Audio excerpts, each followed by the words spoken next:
Caroline is an occupational psychologist, an author, a speaker and a trainer, and she works mainly with medical doctors and dentists, helping them really come to terms and work with the human side of being in the medical profession. So considering questions like, what does it take to confront death and disease and suffering? What does it take to work in a system that's so much at breaking points, even before COVID? What does it take to have responsibility for making decisions that can change or even end somebody else's life? And she's written a book around these themes called Also Human, The Inner Lives of Doctors. I'm really looking forward to how human science is in the path that's brought you here. Thank you, Daniela. In 1977, the American pathologist and psychiatrist, and I'll just stop for a minute, the idea of being both a pathologist and a psychiatrist in of itself starts to challenge some stereotypes that those would be rather different career pathways. But George Engel was a pathologist and a psychiatrist. And he published a paper in Science called The Need for a New Medical Model, a Challenge for Biomedicine.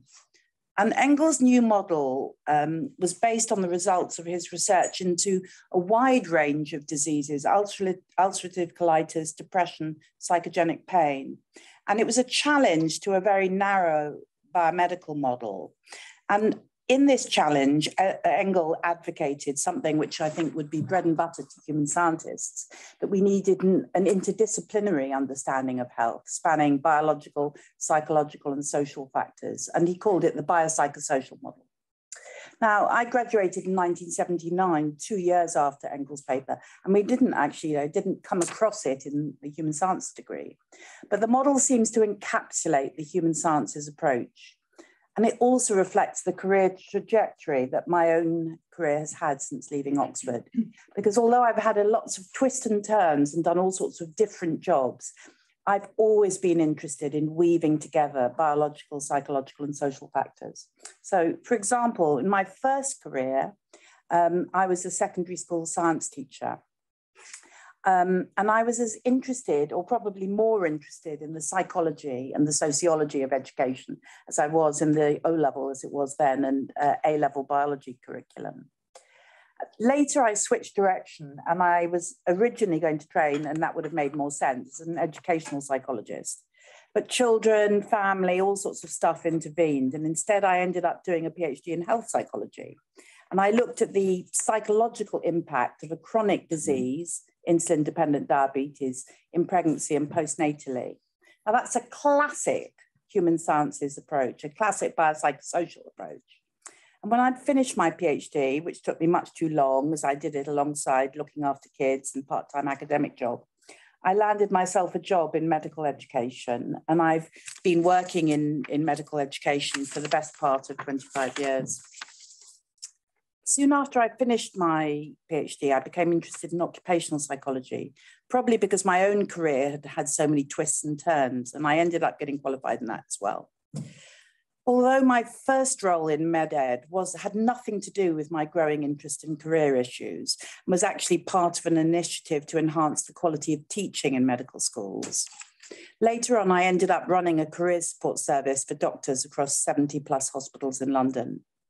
And this job involved an appreciation of the psychological and the social factors that underpin career decision-making in medicine, as well as an understanding of the realities and the challenges of practicing different branches in medicine. A perfect biopsychosocial job, perfect job for a human scientist. So what's the impact of studying human sciences been on my career?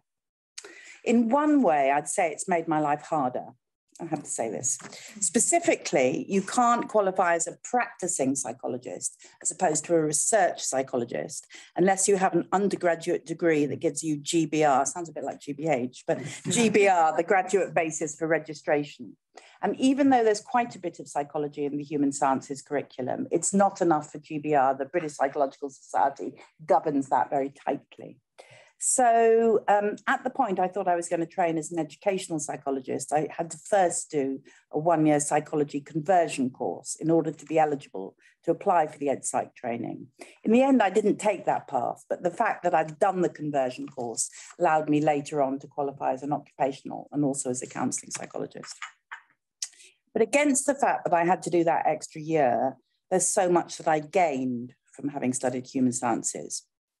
I used to joke that the course was the perfect training for a diplomat's wife, as it equipped one to make superficially intelligent conversation across a wide range of different topics: demography, anthropology, genetics, ethology, statistics, sociology. Now, I didn't marry a diplomat. Some people here may know my husband and will really know I absolutely did not marry a diplomat, but I did marry a publisher. And in the hundreds of book launches that I've hosted in my house over the last 4 decades, there have been many moments when I found myself sort of opening a drawer, cerebral drawer, and thinking about stuff I learned in the human sciences degree as I chatted to authors about their work.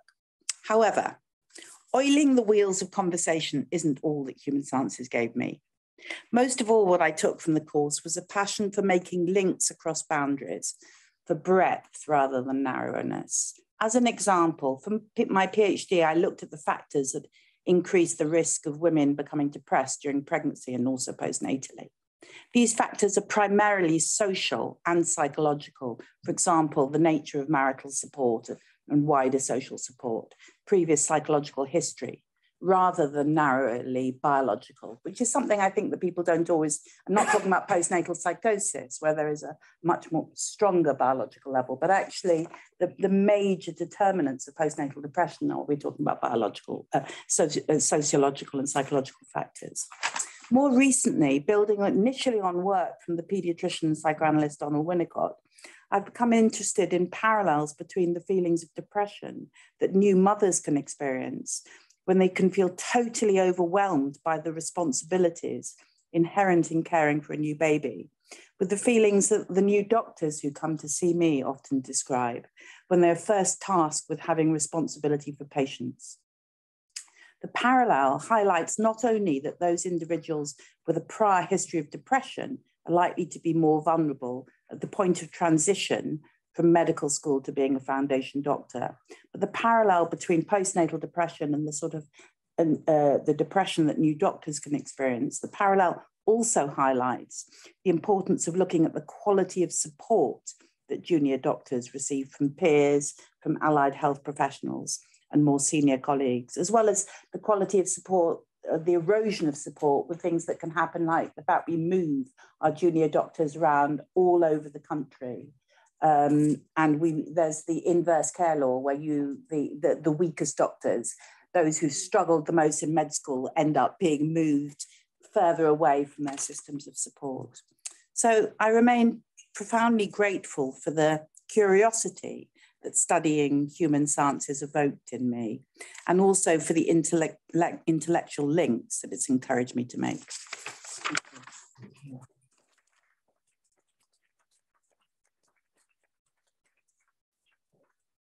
The idea is to save questions and discussion to the end. So we're going to move on to Giles now, who has a very different path.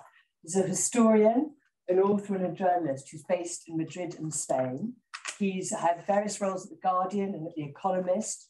He's the author of 4 books on history that have been translated into a dozen languages. One of his books on Catherine of Aragon, Henry VIII's first wife, was Book of the Week on Radio 4.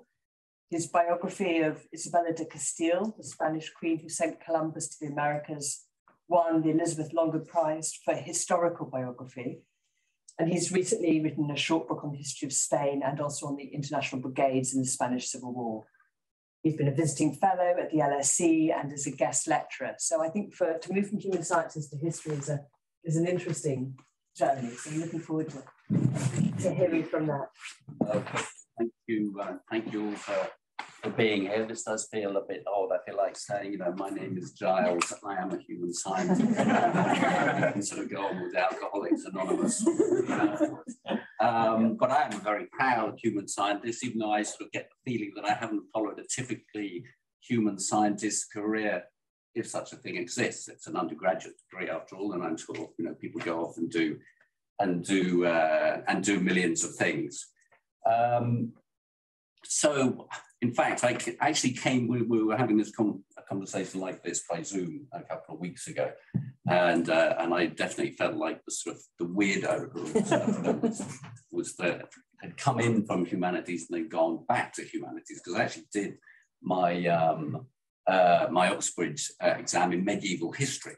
And had some sort of complete non-interviews when I got here with people who asked me questions that I didn't even understand the question.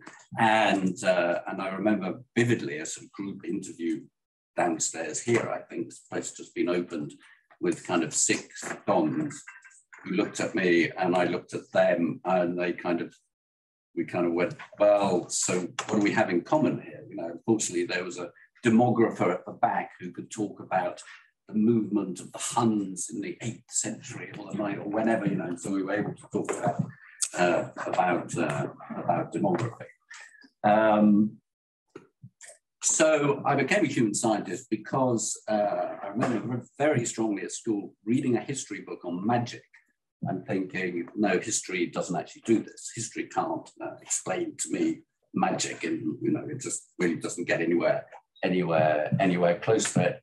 And because I was sort of already, I subscribed to magazines like New Society, New Statesman, The Guardian, so I was already obviously set up for that kind of a career. So it was a bit of a culture shock when I got here, and it was full of kind of scientists and people who knew what genes were and all that. But I remember very strongly a sort of kind of a group ethos. Certainly I was at LMH, and, you know, we thought we were a little kind of sect apart from the rest of the people in all those boring subjects, and we could sit around and, you know, we really knew what was going on. And the people, well, they were just doing old fogey subjects or sort of, you know, pure chemistry or something. And in fact, one of my my friends from is still actually entirely sort of set in that mindset, never grown up, and remains, you know, completely convinced that Richard Dawkins has the answer to every single problem on the planet. So when I finished here, I remember very strongly that I actually wanted to be a foreign correspondent. I remember sitting down in the careers library thinking, so how do I do this? You know? And of course, you know, human sciences is great because it doesn't teach you any languages. So I went off and I learned Spanish. I lived in Barcelona for a couple of years. Then I went to Lisbon and to Brazil, and I learned Portuguese. And I came back and I thought, I think this is it. And I was shoo-in to Reuters, who decided they didn't want me, so I ended up working at the Gravesend Recorder and various other sort of shabby little papers around London, and even worse, after a couple of years of that, actually at the Express newspaper group, which is, yeah, I mean, it was that bad.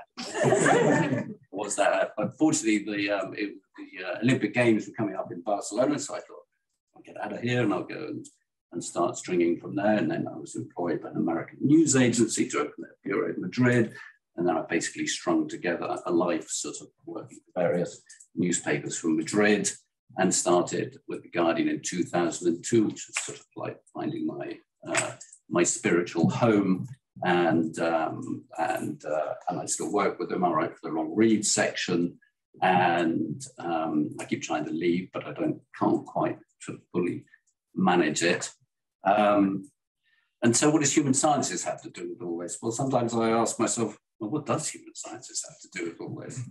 And I was thinking, apart from the fact that we learned about breadth, I mean, okay, it's good for the diplomat's wife, but it's also actually good for the foreign correspondent who has to not only pretend at a dinner table they know what they're talking about, but actually pretend that they know what they're talking about, you know, on a piece of paper, normally at about 5 hours notice, and become an expert on whatever subject has come around that day.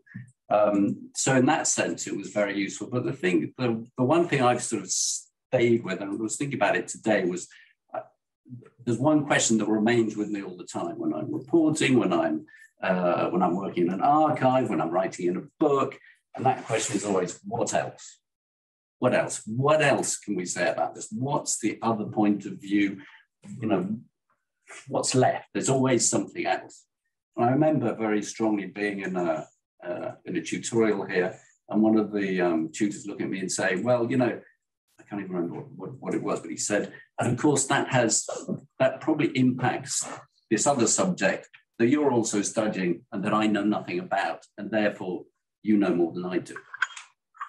Okay, well, that's interesting. That's a nice sort of, you know, nice little lesson. So I think if I was going to grab at anything, I would say, you know, the one thing I took away from here and I took away from this course was that the idea that there's always another way of looking at something. Whatever meaning you see, there's always another meaning hidden there somewhere. And that it's important to just keep asking that question. What else? What else? What else? I think my 5 minutes are up.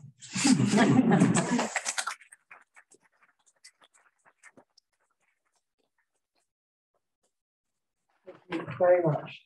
The last of this roundtable is Lucy Lake, who's CEO of CAMFED. CAMFED is a Pan-African grassroots-led movement that's dedicated to supporting girls' education and women's leadership, with a focus in sub-Saharan Africa, where girls are very disadvantaged. It's built on the principle that girls' education and women's leadership are critical to tackling poverty and inequality and justice. Lucy is a founding member of the United Nations Girls' Education Initiative and also on the high-level steering committee of the Global Education Commission Workforce Initiative. She was awarded the OBE in 2019 for recognition of her services to young people, and the Yidan Prize for Education Development, which is the world's largest education prize, for her contributions to specifically female development.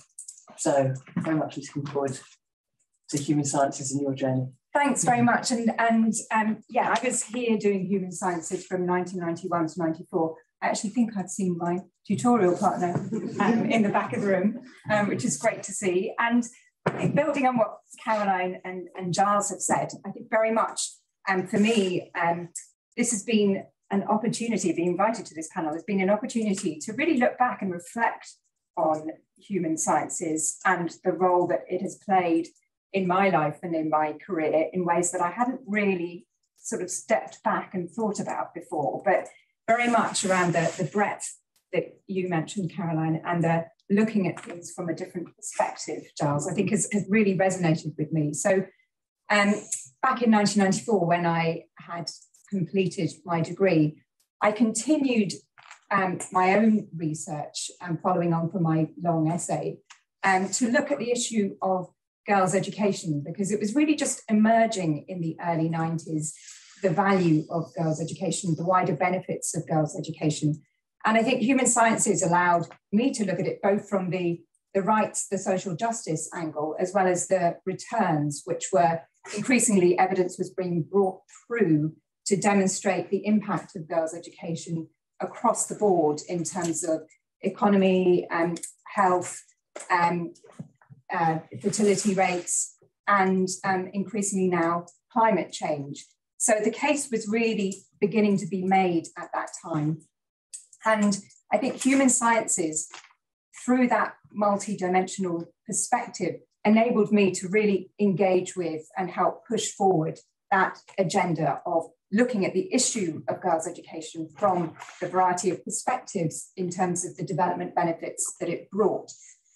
But at the same time, I think the other side of it was that human sciences, I think, enabled me to take on a different perspective and to challenge some of the orthodoxy at the time. Because in the early 90s, it was very much seen that the problem of girls' exclusion from education was one of culture, that girls were not in school because their parents did not want them to be there.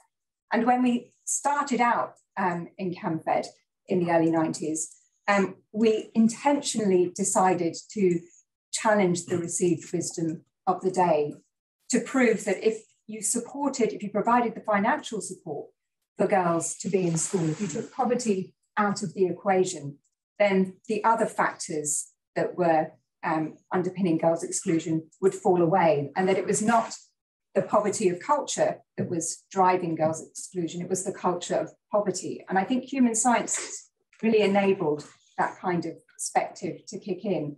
And I think that notion of challenging orthodoxy, I think, is something that human sciences does foster. And that was, you know, the first time when I was really conscious of it, but there have been subsequent times in looking at the received wisdom about what a young woman from a marginalised rural area can go on and do and become. And I think being able to shift that and seeing now young women in our network, which now has just under 210,000 members, who are in positions at every level in government, in the private sector, in the public sector. And that's been really inspiring to see. And I think, again, it's about being prepared to see something different, being prepared to look at other pathways. And that mentality, I think, is something that human sciences does foster. And I think the third area that I wanted to touch on, because I think this was a paper that I remember at the time thinking, I'm not sure when I'm ever going to use this, and it was statistics. And I think when we did it, it was actually a compulsory paper, and just being really quite challenged by this at the time. But in the last few years, we were awarded a major government contract. I mean, these days, I don't think anyone's being awarded major government contracts. We were awarded a major government contract around girls' education, support for girls' education, which was great. I think it really showed that what was then the Department for International Development was recognising the benefits and the development returns of investing in girls' education. But what they did after having brought in the contract is apply a results-based financing approach, so that this major contract, we would only see the funding if the girls who we were supporting did extremely well in their exams, and they put in a 0.3 effect size into that. Now, having done statistics, I could look at that 0.3 effect size and say, this bears no relation to the reality. What this is going to do is force people to hothouse the brightest students to achieve this kind of result, and therefore automatically exclude those who were marginalised. So went into battle on that one. And then on the other side, to recognise that if we were going to improve the learning outcomes of the most marginalised, then that was going to take a multidimensional approach, that it's not just about hothousing on numeracy and literacy, it is also about looking at health, nutrition, social welfare of those young people. And so that's what we invested the grant in. And actually we did achieve a 0.3 effect size, but I'd already wiped the payment by results out of the contract by that point. So that was just an anecdote as to every part of human science, so I think has a value. Nice.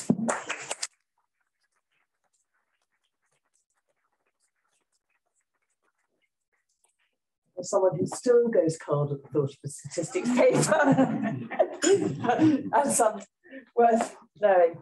Well, thank you very much for all three of the speakers. I'm going to open it to people for questions to the speakers. If the speakers have questions for each other or thoughts about, you know, what human sciences might have given you. So, I don't know. Hi there. I guess you've given lots of good reasons for why a subject that incorporates lots of different angles is a really positive thing. So how come it's the only degree like this in Oxford still, we were told earlier, and even more concerningly when we were chatting at the picnic, apparently there's less human scientists now in Oxford than there used to be. And a lot of colleges are just science altogether. So I just wonder whether we ought to be concerned about that and why that's happened and what we could do about it potentially. I think when the three of us, when we met as a kind of a Zoom preparation, I think it was you said, you know, one question to look at is why it was set up as the equivalent of PPE.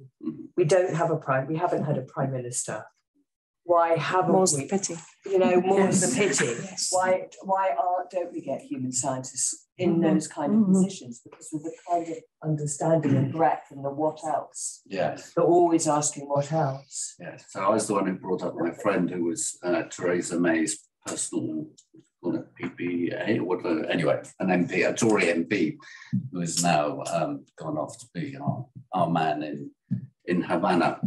And I'm sure human sciences was useful to him, but I'm not sure how. Do you think so, he'd still be asking what else? Do you think that's... No, I don't think he'd asking what else. I don't think he'd asking what else. No, but I do think you've kind of, okay, this is obviously a problem, and I actually think, you know, we should do something about it. I know David certainly wants to do something about it.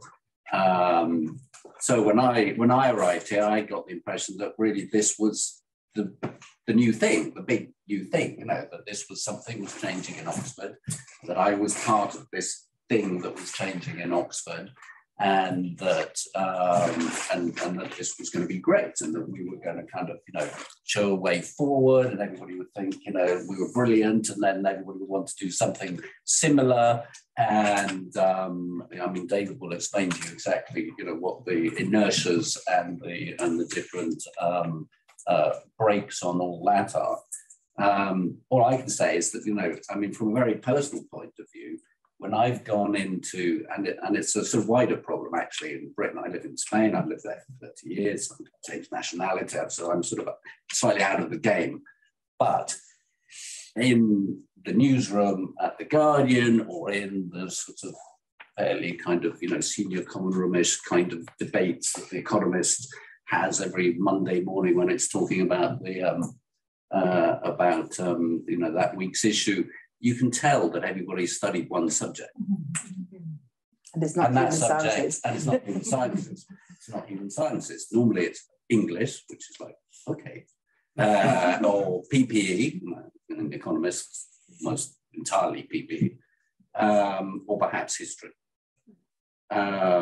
You know, The Guardian now, for example, does actually have a very big environmental team, so that's changed. Data journalism is a massive thing now, so statistics and those sorts of things are very, very important. So, you know, if I was going to advise a young student who wanted to go to Oxford what to study before becoming a journalist, I would actually say human sciences.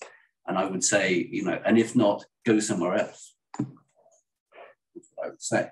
I remember, you know, I was in a go somewhere else mode, but, you know, human sciences here, it's human sciences UCL, human sciences Sussex, human sciences Cardiff, you know, that was absolutely what I wanted to do. But anyway, that doesn't take us forward at all. David's the man who knows. You tell us. Well, I don't want to take up time. I mean, I just need to speak somewhere so that people can see me online. Just very, very briefly, in answer to your question, the 60s, when human sciences was plotted, it was a very different time. It was a time when everything seemed possible in Oxford. The financial pressures were much less. People who were in posts weren't being told by their head of department, you've got to do this, you're not allowed to do that, you've got to publish this number of articles for the ref didn't exist yet. So the financial pressures were much, much less. So it was a very hopeful time, it was a very revolutionary time. Now we're living in a time where academics feel very beleaguered and they're pressured, and the departments have financial pressures. So it's much, and colleges also actually feel financial pressures. So it's much, much harder to do something new, and it's much, much harder to change established structures. So, I mean, we could go on for hours about this, but that's the short answer. Yeah, I mean, there's much more. I mean, in the arena that I'm working in, which is global education, there's much more awareness and appetite for the breadth of skills that come through in education. So next week, the UN are hosting the UN Secretary General is hosting the Transforming Education Summit, which is really about looking at how can education be delivered differently to bring value to more of the wider skills that are accumulated through education. And I just wonder, you know, to what extent there is that disconnect back into schools in terms of the advice and the exposure to the opportunity that a degree like human sciences represents, because it is aligned with those broader set of skills that are now being recognised, where value is being added. And I just, wonder how we overcome that disconnect, how we ensure there is much more exposure to that value within the I think there's a call for it at that level. I think David was saying there's 7 applicants for every place. It's a very difficult degree to, I think relatively difficult degree to get into here in terms of the ratios. But it's about why it's not more supported, why the numbers are going down for all of those of us that think it gives us something. Yes. So for about 10 years, I sat on governing body at Pembroke where I was. And to answer the question as to why is human sciences got that, one is that it's very expensive for a college to take a student where they haven't got a tutor in place. So colleges are actively disincentivized to take that student.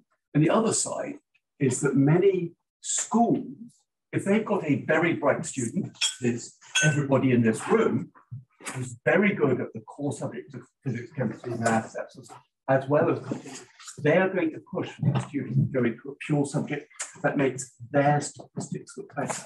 And so you've got a double-edged diamond. Very few schools will willingly push a student towards human sciences if they could get a place to do maths or to do English or to do history. Do you see? And so, and it's those, and I had 10 years seeing the applicant data that was coming through. And it was horrible because you'd see people who would be ideal for human sciences, but they weren't applying because their parents and their schools, goes back to women's, poverty, ambition, but if they were really good at science and they were going to do science. Equally well, the colleges weren't taking them because it was so much more expensive. Pembroke, my college, I believe, and I still am, the only human scientist Pembroke has ever taken, and they didn't take me as human scientist because I was meant to do Boston. But they said, but I think that's the real problem is that colleges can't just, they can always take another person to do PPE, but they can't just take that really bright student to do human sciences, because in round terms, this is 10 years old, it costs the college about 8 times as much to internally through the internal funding system to pay for a student where they don't have a rep in college. So it's a strong financial disincentive for a college to bring in. I mean, I stopped being on governing body a decade ago more, so that may have changed, but I frankly doubt it. It's been in place for 100 years, that's the scheme. And so it says combination of boring plumbing that makes human sciences not get that, rather than any big sort of master plan. I don't know if other people feel the same. I think we also need to remember that the structure of the English secondary school education often doesn't encourage somebody to realise that they could be good across the board, and also some schools just won't offer. I did biology, chemistry, and English literature, and actually lots of schools wouldn't. You couldn't do that. So I think that, again, as is so often the case with education, obviously there are structural things within Oxford, but there are also things within the secondary system itself which make a course like human sciences hard. To make perhaps a much less impractical and more personal point, I wonder if there aren't very many human scientists in systems of power. Because personally, I tend to find that you can see through so many different perspectives, you can see so many different sides of every argument, that it's really difficult to be closed-minded and single-minded and just push in one direction at once, because you can always see sort of streaming off all the reasons why there are other ways of looking at it. Yeah. Well, that ought to be good, of course. Why they should be. Anyway. I'm going to take the opposite view on that one and pick up on the question asked earlier, why aren't human scientists prime ministers yet? Caroline's point, it's been harder to be a human scientist, and I would be interested if we just show of hands said how many of us agree with that. And I'm remembering my late father, who was one of the first management consultants in Britain, saying, to be most successful is not to be right. And the people who are most successful are the people who step on the shoulders of those who are right.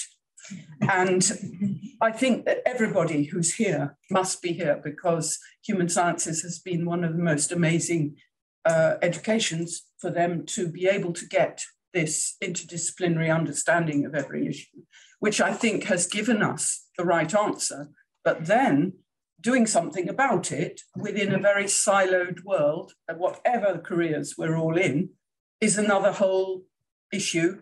And David just touched on the question of change management, which I think is a core thing that we have to work on. You know, you asked how can we promote what we know is a proper education, bearing in mind the expense, understanding that. But if people understand a return on investment of getting things right and not making mistakes that have to be redone every 30 years, it's actually not that expensive. So I would love to invite the panel to share anything that they've been able to do to push through siloed thinking, because I would call this course the anti-silo brigade. And getting to the right answers is just the first step. Have we discussed commercial relevance yet? I'm sorry I came here late, but my view has always been that human sciences does have a relevance in the commercial environment, but it's not the obvious one. I'll give you one example. Sony in Japan at senior management level run the equivalent of a human sciences course for their staff. And it is not dissimilar to the course we run here, although some of the core disciplines are slightly different because of the need to integrate technology into that.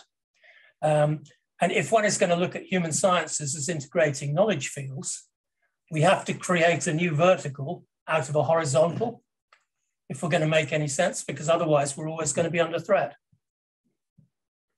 There's somebody at the back and then we might come. Hi, yeah, sorry. Kind of tie in some of the things that are relevant. Could you stand up just because you're very low? I think one of the huge issues that I've always found in my time at Oxford is money and like the financial bottom line. I think essentially that unfortunately sometimes human sciences aren't in positions of power within Oxford as a structure, but also they don't have the money to put behind necessarily. You know, we're not like E&M who have their massive building funded by Said and et cetera, like it's quite a different structure, but this means that we're always at risk if people kind of, I don't know how much the course has reduced. I mean, our year it's about 30 odd people. I don't know what it was in the past, so I can't speak to that, but I think like a lot of it comes down to the financial aspect. I do think companies now are far more aware of how interdisciplinary thinking fits in a really commercial sense. So actually, I think it's not, maybe human sciences has got harder, but I think it might be easier as a human scientist now to find something that fulfills you, because I think more corporate jobs or more jobs generally are waking up to the fact that interdisciplinary is important. So I think it won't be, you know, long before there is a human scientist in a position of power, but whether they, you know, can use the teaching and the things we learn here is kind of a difficult matter, because I do think we still live in a bit of a society that, like you said, in the newsroom or whatever, that praises people who can just speak on one topic well and speak louder than everybody else. And sometimes we're all encouraged in human sciences to be quite humble and, you know, kind of like, so as, you know, undersell ourselves potentially. And I think that's not a fault of the degree, but that is something that I think can hopefully change towards the future to kind of empower the cohorts of this generation to feel like they are really relevant and what they can do in the world is really valuable, both in terms of impact, but also then hopefully in terms of the university waking up to the fact that it is a really good course to fund for like a variety of reasons. So yeah. She has another hand. Is there a hand here? Yeah. I did the course a very, very long time ago in 1971. And I got the impression then that the purpose of the course was combining social and biological sciences. We did a bit of psychology, but it was very much more, the focus in my mind was much more biological. I get the impression that's rather declined and there's less biology. I'm an environmental campaigner, and so the environment is what drives me. And I think I get the impression the course is doing a bit less that's relevant to humanity's environmental impact. And I wondered whether, as humanity is coming round to the importance of our environmental problems, whether the course could benefit from upping the, I mean, we do a climate module, a food production module, whatever there is. It's human in its sciences, but it's more the biological and the ecological impact we're having on the planet. I wonder whether there's a market for this kind of course. You could sell the course more easily, and there'll be a better market in terms of Oxford trying to do its bit for the environment.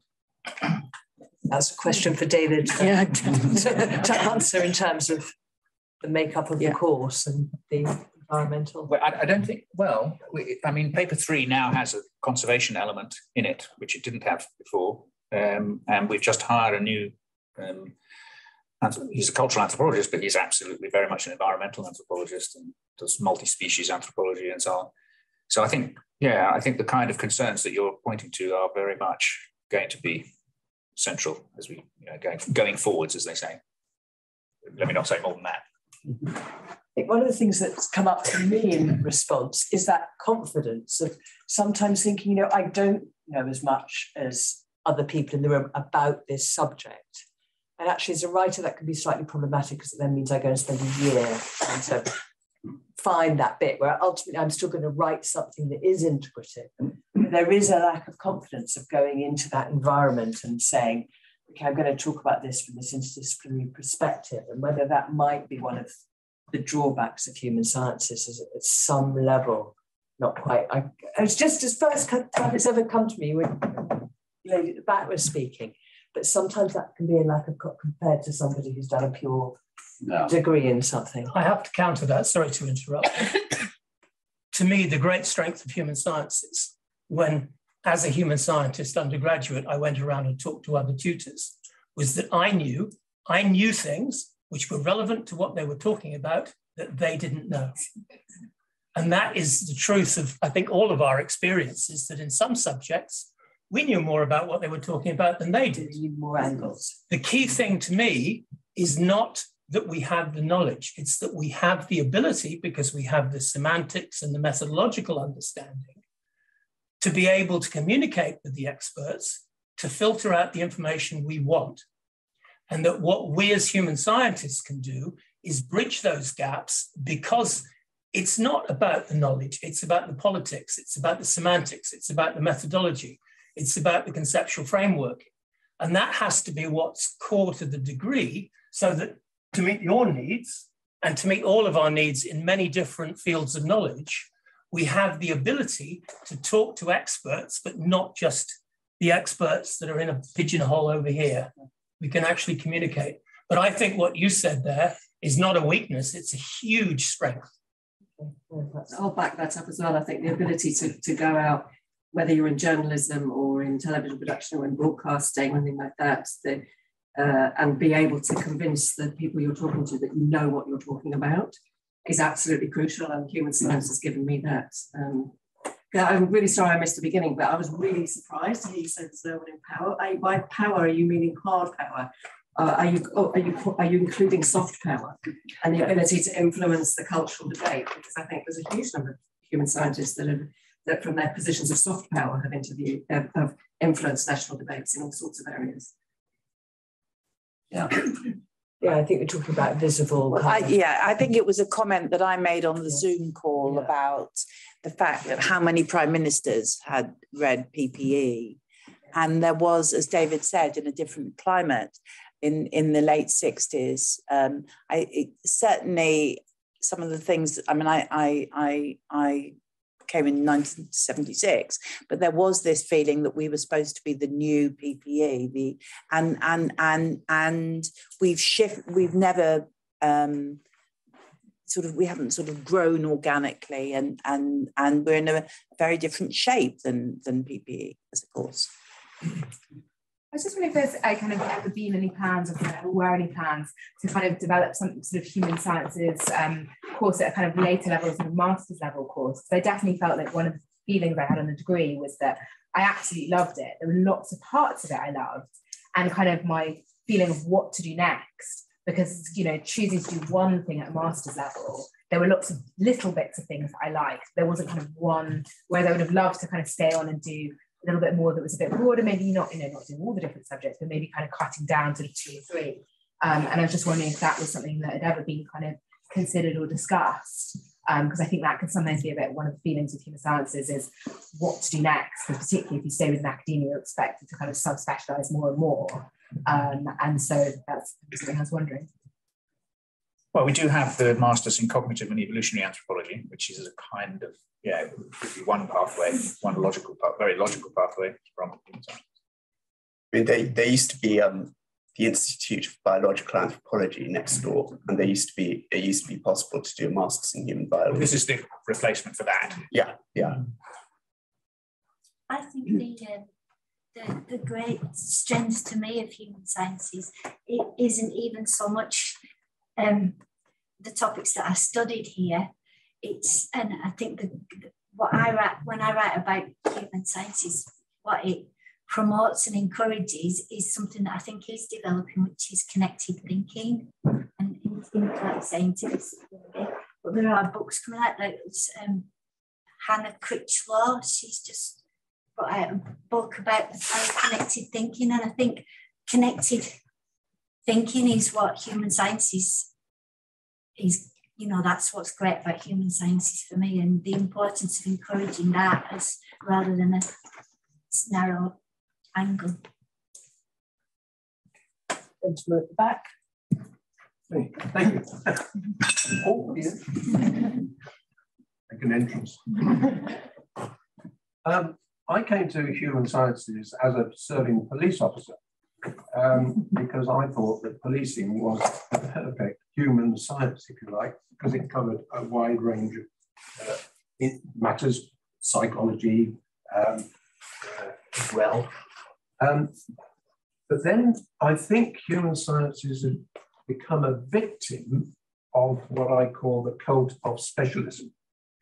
And if you look at all the various services, health, including GPs, everybody's got to be a specialist. And it's happened in the police service as well since I retired, that you've got to have a specialism. And the idea of human sciences being across the board has been pushed out, sadly. I don't know how we can get that back until this idea that everybody's got to be a specialist in something for a particular purpose, coupled with the cult of being a team. Now, there's some good aspects of being a team, a member of a team, particularly if you are contributing something to the team in a particular way, which is ideal for a human scientist. But the way it works out is that you've got to conform to whatever the team is, and you've got to play your part, you've got to agree and all the rest of it. And there's not much room for anybody who disagrees, is there? Someone's going to disagree with you. Please do, and I will arrest you later. That's it. I also think I went through my policing career before and after this super course, and I insisted on being a generalist, and that didn't go down very well with the chief officers, etc., etc. And they said, "Well, you don't blow your trumpet enough." Why should I blow my trumpet? You should be seeing what I do and how I do it and all the rest of it about the job of policing. It's gone completely kaput. Policing is in as bad a state as the NHS, the GP system, and all the other specialist things. That's my view. But I think most human sciences who are successful hide in plain sight. She was next, yeah. So I've just read a book, and I'm sure some of you have read it too, called The 100-Year Life. Forgive my menopausal brain, I can't remember the names of the authors, but I believe one was a psychologist and one was a demographer. So I quite liked the idea that we were bringing together some interconnected thinking. And they were suggesting that perhaps the fact that we are likely to live longer, and you know, a huge proportion of us can expect to live to 100 now, should change our thinking about how much time we spend studying and how quickly we specialize. So I was just going to add, I think that hopefully the value of being a more generalist is going to be recognized as we realize we're going to kind of live longer. Therefore, it's not going to be possible to have one career that lasts the entire kind of span of your life. And I liked their idea that you'd have periods where you were re-educating yourself. There would be periods where you'd be working really hard. There'd be other periods where you were taking a sabbatical or just working part-time because of something else that was going on in your life. And that overall, this would lead to a more sustainable career that would change over time. And I think studying a combination of subjects would perhaps fit you better for that in the longer term. Yeah, I think human science is amazing. I lived most of my life in New Zealand, and a very small amount of my adult life in the UK.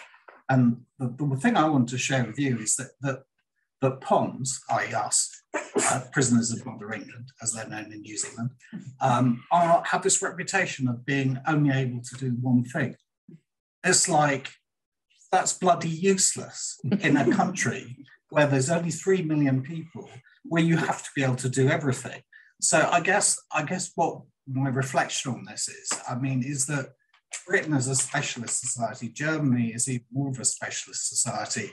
I think the conversation is great, but in smaller communities or smaller societies, human sciences gives you the ability to be able to kind of go, you know what, I can do this, I can do that, I can do the other thing.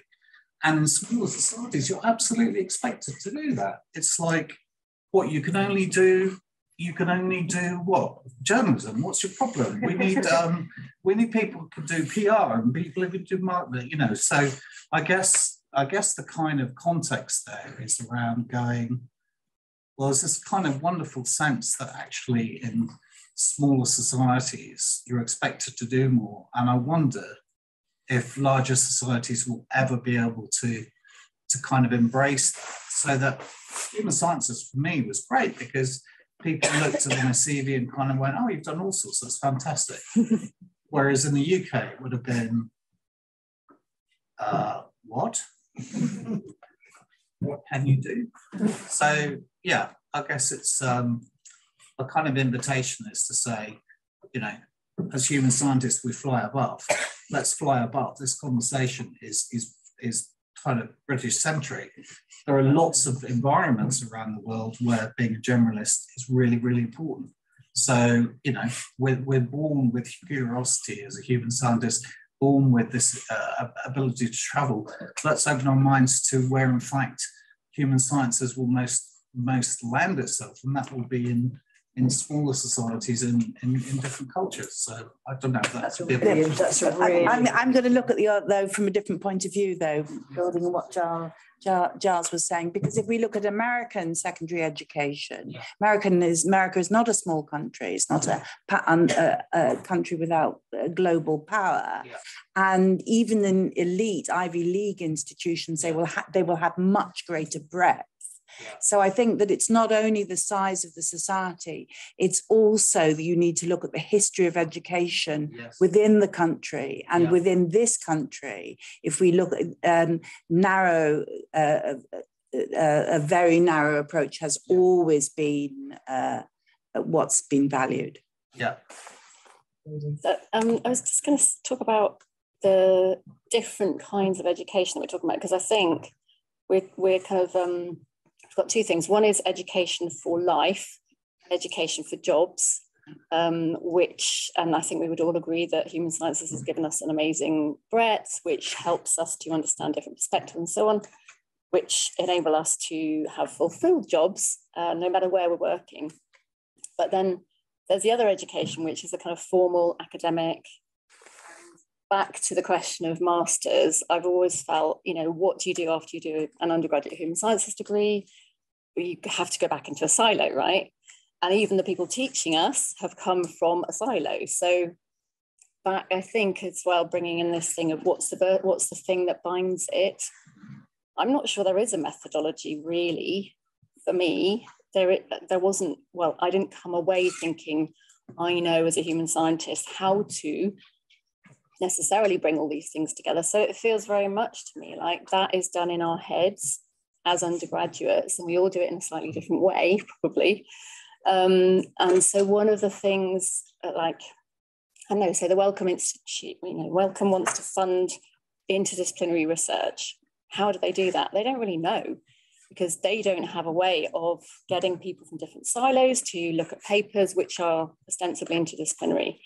So there's something about, could we develop, what do we mean by interdisciplinary, and is there a methodology which is a bit more formal as a thing which we all learn, which kind of helps us to feel like we can with confidence speak about how those things bind, and doesn't feel like we're kind of making it up, because I think that would help to give confidence, and it would also help maybe to develop masters and PhDs in things we're using that kind of central thing, but stitching together different topics or different parts. I don't know. So I'd be interested in anyone else's views. I remember when I first came and sat here and the introduction being told, none of your tutors are going to be human scientists. We're all specialists. It's up to you to put the links together. Which is exactly what you're saying. So as we've all done that differently. And Yes, just building on that last point and several others, it seems to me that there's a vast population that maybe we're overlooking, which is the mature students. And it strikes me in general terms, there must be lots of people who would really love to expand their horizons, having specialized on something earlier.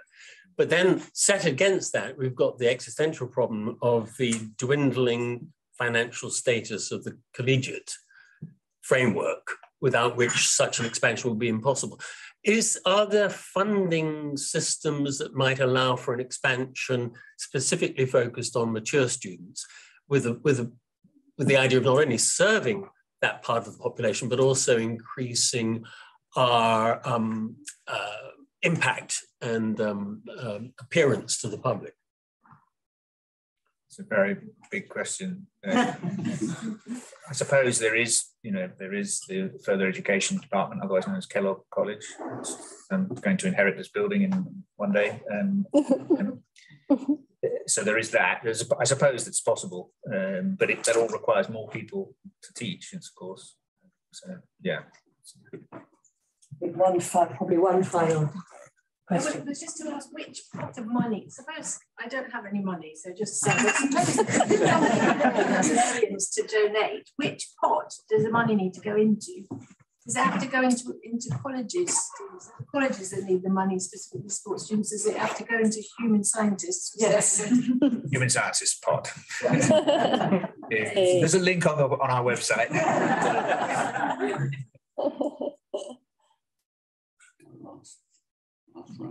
Yes.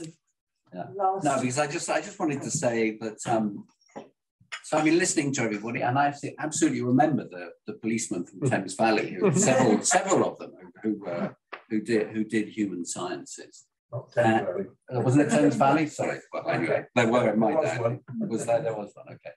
And I think maybe we shouldn't forget that actually, we've all taken human sciences and what we've learned out into the world, and we carry it individually with us, and it informs what we do and where we work and what we all of us are doing in our separate fields.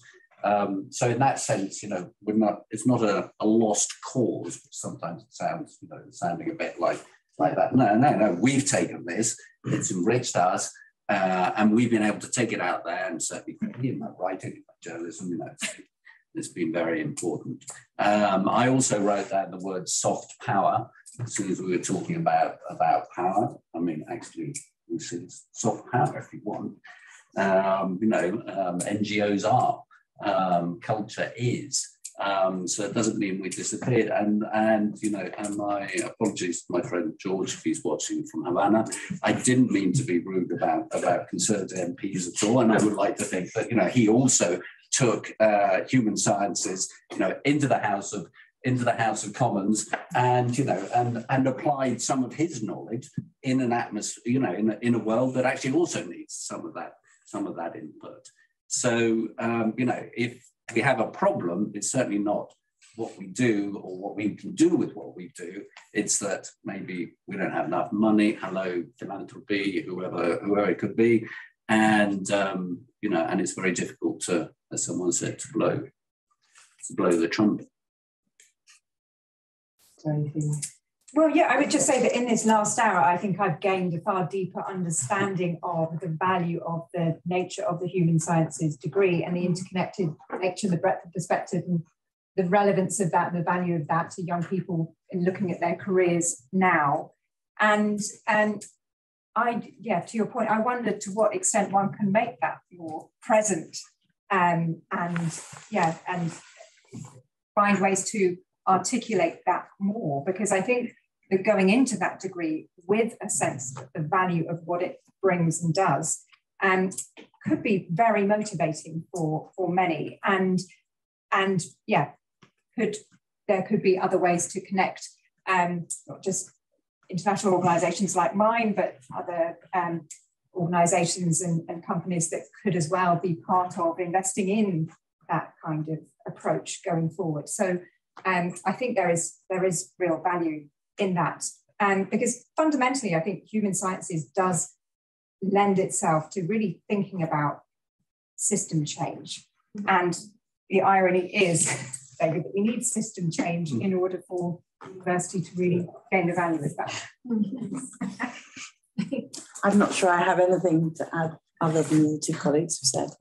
Well, I'd like to thank the panel very much for sharing their experiences and for instigating, and everyone who's contributed. It's been very, very rich with moving around in a very human sciences way between different levels and talks. So thank you very much. And I think we now have tea, and then there's tea, and apparently keep your mugs. Keep your mugs. There's a cake to celebrate 50 years. Oh. So I would like the oldest alumnus or alumna to come and cut the cake. It's you. Yes, it's you. Hey.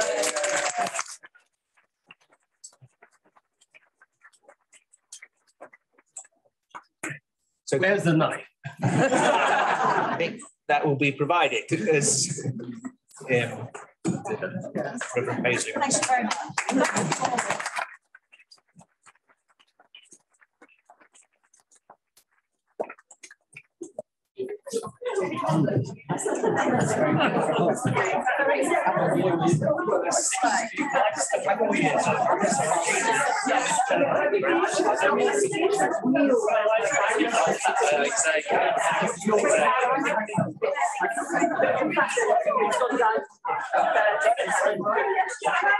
There are also issues